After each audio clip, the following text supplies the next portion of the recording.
Hello అండి, అందరికీ నమస్తే. Welcome back to my channel Vaishu talks. ఈ రెసిపీ వచ్చేసి నేను చాలా డేస్ నుండి షేర్ చేద్దాం అనుకుంటున్నానండి. సో ఈరోజు టైం వచ్చింది. ఇక్కడ ఏంటంటే ఇది వచ్చేసి డ్రై ఫ్రూట్ లడ్డు అండి. సో నేను డెలివరీ అయిపోయిన తర్వాత ఇంకా మిల్క్ కోసం అయినా సరే, బేబీ మిల్క్ అయినా సరే, ఇంకా బాలింతలకు ఉంటాం కదా, సో మన బాడీ స్ట్రాంగ్ అవ్వడానికైనా సరే, సో ఈ లడ్డు తింటే చాలా మంచిదని ఇంకా మా మదర్ ఈ లడ్డు చేసిస్తున్నారండి. సో ఎలా చేస్తుంది అనేసి వీడియో తీసానమాట నేను. సో నేను కూడా ఎవరికైనా షేర్ చేస్తే వాళ్ళకు కూడా యూజ్ అవుతుంది కదా. సో నేనైతే నాన్ వెజ్ తిననండి. సో కీమా తింటే కూడా మంచిదంట. కానీ ఇంకా నేను తినే దాంట్లోనే మా మమ్మీ బెస్ట్ చూసి చేసిస్తున్నారనమాట.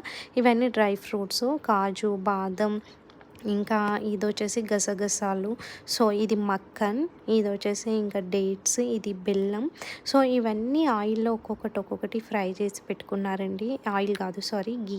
ఇంకా నెయ్యిలో అన్నీ వేయించి పెట్టారు. సో ఇది కూడా మెత్తగా పేస్ట్ లాగా వచ్చేలాగా చేశారు. లాస్ట్ అంజీర్ అండ్ డేట్స్ రెండు కలిపి ఇంకా మెత్తగా పేస్ట్ లాగా చేశారు. ఇంకా రెండు ముందు వేయించినవి, ఇవి రెండు కలిపి ఇంకా ఇలా డ్రై ఫ్రూట్ లడ్డు అనేది కట్టారనమాట. సో ఇది డైలీ నేను 1 గ్లాస్ మిల్క్ తాగిన తర్వాత ఈ లడ్డు తినేదాన్నండి. ఇదే ఇంకా నా బాలెంత సీక్రెట్.